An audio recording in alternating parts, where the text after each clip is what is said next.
Croce's head exploded when he You heard might that. need both of them. We'll hook up Abelo and Croce. Jessica Hahn, you're on the air. What do you think?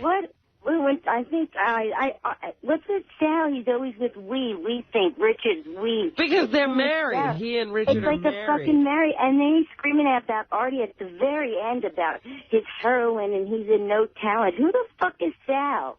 Who the fuck is he? Him and Richard are in that room, and he's like, we think this. He's never said once, I think this. It's always we. We think Artie's hurt our feelings. He does go around telling people, pulling them off to the side. Artie hurt his feelings because he thinks he's not funny. We think Artie's not funny. We think Artie's it's his heroin thing. Artie gets away with murder. They shouldn't be discussing Artie so much anyway. Yeah, I don't really. know why. I mean, it's weird. But I'm telling you, the two of them are like, victims of some kind of war where they're hiding in their little bunker, feeding each They're like other's rape victims. Or feeding each other's paranoia. All right, let's go to. Thank you, Jessica. All right, thanks. All right. Hello, you're on the air. This is Mike. Mike in Boston. Hey now. Hey now, Mike. How's it going, guys? All right. Hey, this whole thing with Artie and Sal, man, he's right. It comes down to jealousy. Right. And, Sal just got a lot of other things going on. He blew up at Artie, but he's more concerned with what's going on with the rest of his life. Well, he can't take it out on Artie. Yeah, that's exactly right, but the whole blow-up, I think, is just him being fed up with his whole life. Well, you might be right, Mike. I don't know. But I also wanted to call out because I actually talked to you yesterday, and I watched that Miss Howard reality. Miss Howard Stern reality show debuted on Howard TV, yes. Oh, man, she is a mess. You sure? It's a pretty amazing show, actually. She's trying to bang this guy. She's talking about his big cock. And she all of a sudden she's in the bathroom with him, and she falls in the bathtub. All of a sudden she's in the bathtub. She's naked. She's ridiculous. I don't know what goes on with this girl. I got to say, when the guys came to me and they said, we want to create a reality show for Andrea, Miss Howard Stern, and I said, gee, well, okay, let's see what happens. And they put together a great show. And I don't think there's a minute in that show that's slow. She may be too real. Yeah, she's very, very real. And I saw the first. I haven't seen the second episode yet, but I'm really looking forward to it.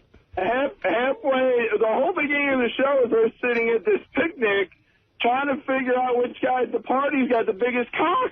Yeah, and then once she figured it out, she zeroed in on How it. does she know? She can, look at guys and size them up like that? No, her friend had seen the guy's deck, and she said he has a really big one. She kept asking her if anyone there, how big's he, and this and that, and then she's like, I don't know. Well, I tell you what, I even saw an unedited, a version that was even less edited. In other words, they have to make it tight to make it interesting television. And she was just on a mad frenzy for finding a big penis. But so she likes them big, huh? Yeah, she likes them big. But, we have more episodes coming up, by the way. That's only the first one. Yeah, I'm looking forward to seeing the rest of them because, man, I'll tell you what, she's a mess. All right, cool, Mike. Thanks. Thanks. Yeah, the second I saw that show, I knew it was a hit. It was a hit. Yeah, I did. So, boy, that's fun. I finally saw the French fries out of the nose thing. Oh. And what's great about that, too, is, amongst a million great things about it, is her tits pop out at the very end. I got to take... I know this is radio, but I need to take a look at that clip real quick. It's so fast. Hey, guys, can you play that for me now? I want to see what that looks like. I feel kind of jealous that I haven't seen the French fries come out. Her breasts pop out as she's vomiting? Yeah, she's wearing one of those halter tops or whatever. Her breasts pop out. She reminds me of little Annie Fanny in Playboy. Yeah. Right, who can't keep the clothes on. Because then she goes on that slip and slide. Oh, wait, here she is. Play the audio, too. It'll take 2 seconds if you want to see it. Yeah, I want to see it. Of course I want to see it. I don't know. It's coming out of my nose. It's so gross. It's French fries. I would It's rough. Oh, my God. It burns. Oh, my God. I told you I was sick. The shit's hanging out.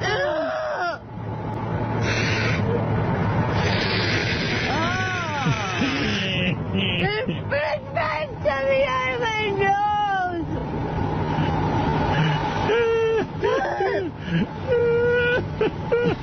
I told you I didn't feel good on a napkin anymore. Her whole nip is out. Yeah. How do you, How do you keep going? The bus is just flying.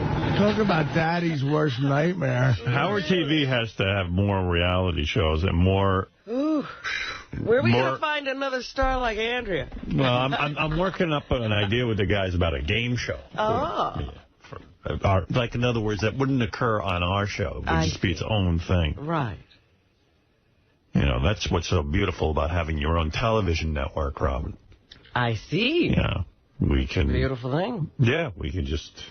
Original programming. Original programming. I want to set up a whole department immediately. I guess it's all based on how many subscribers we have, because the more we have, the more money we get to make these shows. Yes. You know, they're not cheap, actually. I realized that even making a reality show... Takes a lot of money. You got to get crews on there and shoot. You have to shoot and shoot and shoot, because, you know, there's not... Right, you got to have hundreds of hours of footage. I mean, not everyone's an Andrea where every second something cool is happening. Most people, you have to wait a long time. Yeah. So, you have to sit there while they sleep, you know what I mean, and pass out. And it's like, it's a whole thing. So, and then you got to edit it and get in the studio. And then the hard part is putting it together so it's like a coherent story. Yeah, you know? it's not as easy as it looks. Yeah, and figuring out what should be in and what should be out. So, she might be even more fascinating than 𝗛𝗁_Nicole_Smith. Oh, absolutely. Well, I think that's why she wanted to do this. She was like, 𝗛𝗁_Nicole_Smith's life is nothing compared to hers. Well, she's 𝗛𝗁_Nicole_Smith, except she's sad. What? All right. And Sal and Richard, do you guys want to work out the parameters of your relationship with Artie? Yeah, I can't believe they haven't come in here. Are they afraid to come into the studio now? Seems that way. Yeah, I mean, come on. Really? Is that how we're going to be affected? I don't know. Is that the punishment? Where are the boys? They've got a spokesperson. Oh, here's JD. Yeah, what's up? I am the spokesperson.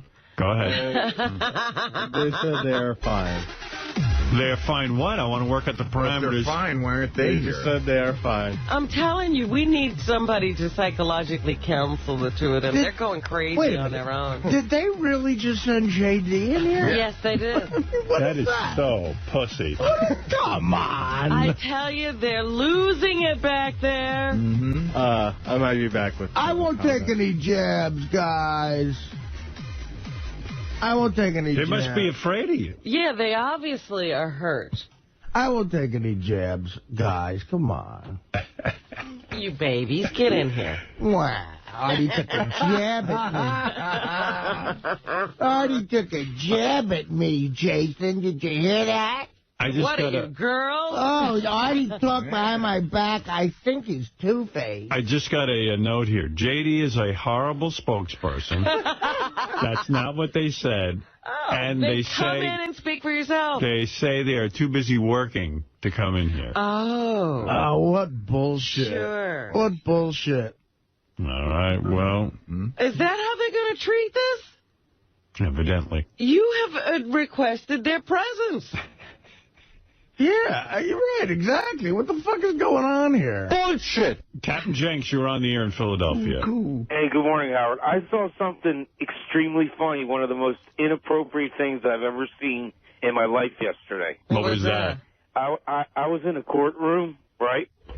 And it was to take care of a ticket. Right. And I'm standing there, and there's somebody in front of me who was standing in front of the judge. Yeah. And there's quite a few people in the room. And the judge was a woman. And all of a sudden I hear, dropping loads, like that. Yeah. the dude's cell phone started ringing in front of the judge. He had a drop and loads ringtone? Yeah. And the judge fucking fined him. Oh, yeah, dropping loads. The judge fucking fined him $25 for having his cell phone on his Wet cunt. Well, that's what the two cops I saw yesterday must have had. Because they played it into You heard it too, huh? I heard he's making a bunch of dough with those ringtones. He said, yeah, that they're going like hotcakes, according to Lisa G. Yeah. Going like what? Do you imagine a guy's up in front of a judge, a female judge, and then dropping loads starts coming out of his... Howard, Not good. Oh, yeah, dropping loads. It's outselling my ringtone of "You Want Some Heroin." Imagine you're the guy's lawyer, and you just sit there and you go, asshole, I had you out of this. Right. As soon as I heard it, I knew what it was. First of all, you turn it off anyway. Yeah, you're not supposed to have a cell phone on in the courtroom. That's right. Dropping loads. Oh, yeah, dropping loads. Well, it could have been worse. It could have been wet cunt. That was a very important call. Wet cunt. You should have seen the look on the judge's face. I mean, I don't think she knew exactly what that was. Yeah. I mean, I knew what it was, and I looked around, and there were other people that were laughing, so they knew what it was. Dropping loads all over Sal's magician goatee. Dropping loads all over the Save it for later, bitch. Wow. Dropping loads all over hilarious. Richard Christie's stinky teeth. Buy a toothbrush, faggot. I went to ask the guy. I went to ask the guy after it was over if he would call in the show and tell you about it himself. Yeah. But he couldn't speak English that well. Yeah. Oh. But he had a dropping loads ringtone. Yeah, exactly. That he understands. No para Dropping aquí. loads all over Ralph's fucking berry. Useless piece of shit. Dropping loads all over Fred's tattoo. Wet Martian. All right, Jenksy. All right, later. Later. Captain Jenks, long-time caller into the show. The spokesperson is back. Oh, J.D., the spokesperson for Sal and Richard. Roy Cohn is back. Just to let you know what they are working on. Why would you pick J.D. as the spokesperson? He's the least articulate. I think I was just walking through the hallways and... Yeah, you're the only one who would come in for that. But go ahead. What's going on? Richard is working on a Larry King audiobook. Great. And Sal's working on a Gary the Retard knowledge of the show game. Is that their way of showing me that they're doing They're good very busy. I mean, they're being immature. Yes, they are. Richard was really bummed out yesterday that the fight happened on Halloween. He didn't want to ruin the holiday. Yeah, his whole Halloween day. Like, that's his whole big day. Yeah. He kind of ruined his day. Was he upset that I said he came dressed up as a shitty writer? He took offense to that, yes. I don't mind telling you. Well, I love you all. And I can't believe they won't come in here. And I appreciate everyone's contribution to the show, and I hope that you guys work this out. I mean, know. It's a shame that you have to hear this. It's very upsetting to me. I guess there need to be parameters, because they obviously aren't coming into the studio if Artie's in it.